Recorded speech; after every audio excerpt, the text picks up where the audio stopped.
Hello friends, AmyR here with Prairie Paper and Ink, back with another Christmas video. This time I'm using Avery Elle's Peekaboo Christmas Train stamp set. I've been holding out for a really long time. They have a whole series of stamp sets with like all these little critters, and there's a Ferris wheel and all different kinds of elements that you can mix the sets and the critters and have them all like sitting inside these different things. Anyway, held off for a really long time. I couldn't hold out anymore, so the Avery Elle collection has started. And I'm starting my first video using this one because it's Christmas series, and it's so cute. So I'm inking up the images with Simon's Intense Black ink, and I am stamping them onto Neenah Classic Crest Solar White 80-pound cardstock. I always link to the specific ink, specific cardstock, along with, of course, everything else I used in the supplies. And then the little train car, cart, whatever you want to call it, I stamped that multiple times because I'm going to do a slimline card. I had like kind of pre-measured before I started, seeing how many I could fit across the card and whatnot. So once everything was stamped, I'm going to color these in with Copic markers. And right now, this is normal speed. This is my normal coloring speed, which isn't speed. It's not a fast process. I edit my videos heavily.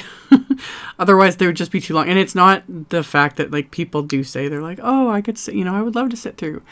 It's not even just that. Like I would melt my computer if I kept my videos as long as they are. It's extremely difficult to upload such long videos. And also, it would get boring after a while. So anyway, that was normal speed. This is now 800 times faster. And again, I'm keeping the coloring pretty basic. I'm sticking to a very simple color palette. While I was doing this though, I was like, ooh, like this little train you could use for anything. It doesn't specifically have to be Christmas. And I was like, ooh, rainbow colors. You could go all out. But I'm doing a Christmas card, and I'm also sticking to a simple color palette because I am the hostess of this week's Color Throwdown Challenge. I will have a link to the challenge in my blog post, which is linked directly below the video. And on the Color Throwdown Challenge blog that I link to, all the info, like how to play along, it's pretty basic, pretty simple. But all that info will be on their blog. It's in the sidebar. We include it in the posts. It's simple. So I will link to that in my blog post. And the combo for this week is red, green, aqua, and silver. So I stuck pretty much to that color palette. I only brought in the browns for my little reindeer.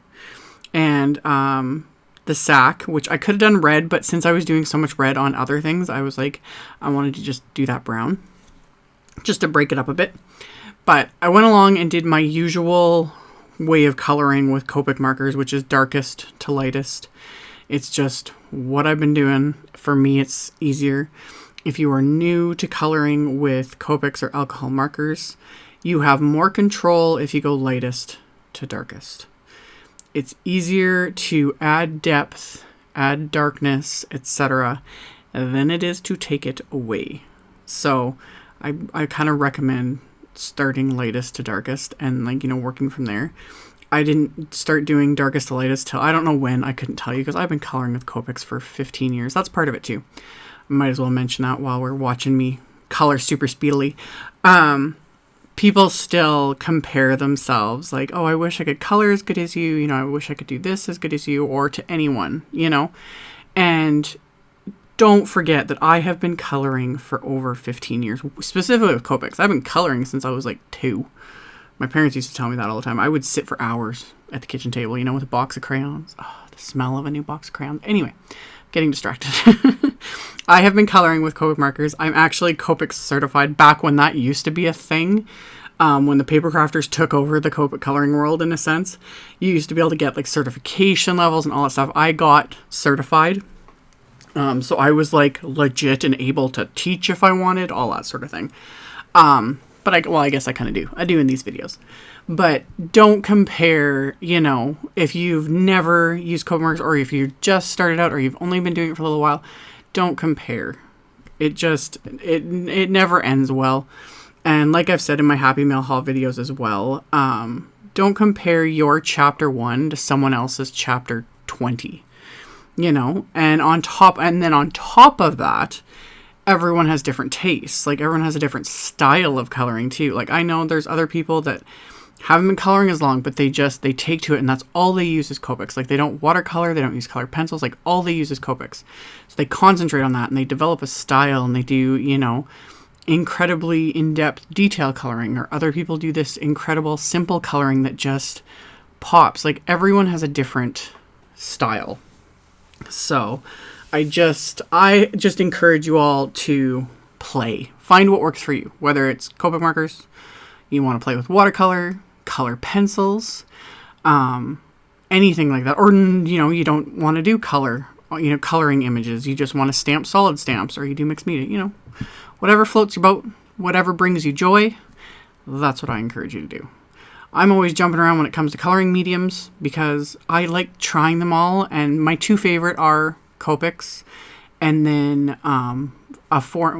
any form of like watercolor are my favorite ways to color. But you never know. Sometimes something pops out at me and I'm just like, I got to try it, see what's what, and see what I like. And then other times I don't want to do coloring at all for a video, you know, or for a card. I just want to do, you know, ink blending or smushing or die cutting, like my last video. No coloring involved whatsoever. It was all die cutting and I loved it. It was fun. So anyhow, after I finished coloring everything, I did some very simple white gel pen highlights. I always link to the white gel pen I love, which is the Jelly Roll 10. That's like the wide one. That is my favorite. But same thing with gel pens. If you don't use them consistently, they do start to just dry up like in the little roller ball tip. And sometimes if it really sits for too long, there is no coming back from that. But yeah, I've been loving this Jelly Roll 10 pen since they came out with that wider tip to it. Like, there's a Jelly Roll, it's like 05 that is a much narrower tip. And then I think there's even a 02, something like that. But the Jelly Roll 10 that I linked to is my go-to. I love it. So after all my little gel pen highlights and lines and dots, I use the coordinating wafer die set, and I'm just taping all the wafer dies into place with bits of washi tape just to hold them. I use a Spellbinder's Platinum machine, which I also link to do my die cutting. The Gemini machines are amazing as well. I have them. I just haven't yet found a space to put them and plug them in. So anyway, I tape my wafer dies into place. That guarantees that things are just going to stay when I run them through my machine. I set aside all those little images, and I have some sea glass cardstock here that I cut to 7 inches by 8.5, and then I'm scoring it at 3.5. So this will be a 3.5 inch by 8.5 inch slimline card. So after I had it scored, I'm going to use my anti-static powder tool on the card front and just go across that with my anti-static powder tool. And then I'm going to stamp, there's 2 little snowflake images in the set, so I'm going to stamp those kind of randomly on this card front with some clear embossing ink. And then I'm going to sprinkle on some detail white embossing powder and brush off little random errant bits of embossing powder that were still wanting to cling to spots they shouldn't. So I just brush those off with a paintbrush, and I'm going to melt these with my heat tool. And then once I have the white snowflakes, I'm going to repeat this process, but this time with silver embossing powder. I wanted to bring in a little bit more silver since that was part of this color challenge. So again, anti-static powder tool. I'm going to stamp the snowflakes kind of randomly here on the background. And then this time pour over some silver embossing powder. And once I've got that poured on, I'm going to do the exact same thing. Remove any little excess with just a dry paintbrush and then melt that with my heat tool. So then I have some white snowflakes and some silver snowflakes. This is also why I love the color challenge, because a lot of times it gets me thinking in ways I just normally wouldn't. Like, normally I would just stamp the snowflakes and emboss them in white and leave it at that, you know, add some white splatter, that sort of thing. I wouldn't normally even think of doing silver, but because it was part of the challenge, I was like, how, you know, thinking of ways to incorporate a little bit more silver into this card. So once I had those, I'm adding just a very simple bit of Peacock Feathers Distress Oxide ink. I'm just blending it from the top of the card, not really picking up a whole lot onto my blending foam, and just kind of pulling it from the top down so it just kind of fades back into that sea glass cardstock. And then I also used one of the MFT Slimline stitched Snowdrift wafer dies. And I die cut some more white cardstock with that just to create kind of a snowy hillside, you know, background. So I'm going to adhere that to my card front with some craft tacky glue. And then once I've got that adhered, I have all my little die cut elements to build my little train. And once I start like lining them up onto the card, this is where, you know, things start coming together and it's like, oh, this is so cute. So I've got my little reindeer and I'm going to use the craft tacky glue just to adhere them into place into the train here. So just a tiny little bit of glue along the bottom. And then I'm just going to kind of push them over a little bit and then put some glue along the very top just behind there, so he's adhered into place. And then there's those two little separate pieces for his hooves. That's what I also love about this whole series that Avery Elle has done. Like all the little critters, you know, there's their little like paws or their little hooves and those sort of things. Like there's separate little stamps with separate little wafer dies you can get in the die set. And that way, you know, they're holding on to the edge of whatever it is you're sticking them in. And I don't know, there's something so silly and cute. And you guys know me, I love the cutesy stuff. So this whole thing is right up my alley. So after I got that adhered, everything is kind of laid out. It's not adhered yet. I'm going to stamp one of the sentiments from the set with VersaFine Clair Nocturne ink just right onto the card base there. And then once that's in place, I'm going to start adhering this, the elements of the train. And I had stamped the little like connectors. And I wanted to edit this out because it wasn't until I started editing that like my brain kind of caught up with everything, because of course it's just, I'm tired, things have been nuts, kids are at home, you know, all the different things. Though these little connectors, they should be on the bottom. Like a train, of course, you know, they connect at the base of the things. That's how a train works. However, I am taking creative license. So this train, they're connected at the top. Whatever works, man. I'm not about to pull this card apart to like remove those little pieces and put them where they're supposed to be. So they're just stuck here. And maybe, you know, others wouldn't notice. So I hadn't pointed out, but I'm sure there's some people that notice immediately and are like, what were you thinking? But yeah, I wasn't thinking. So I connected them up here, and it's, again, creative license, and also like they're like children's toys in a sense. So you can do whatever you want.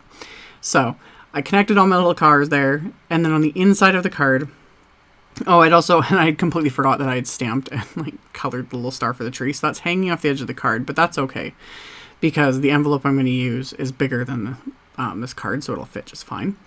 And then the holly I had stamped and die cut extras, so I'm going to adhere those.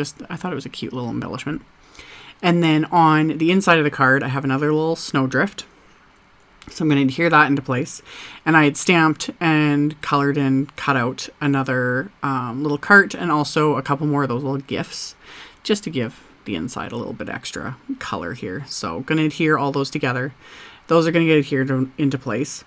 And then I'm going to stamp another sentiment from the little Peekaboo Christmas Train set, again with the VersaFine Clair Nocturne ink. So I'm going to stamp that onto the inside of the card.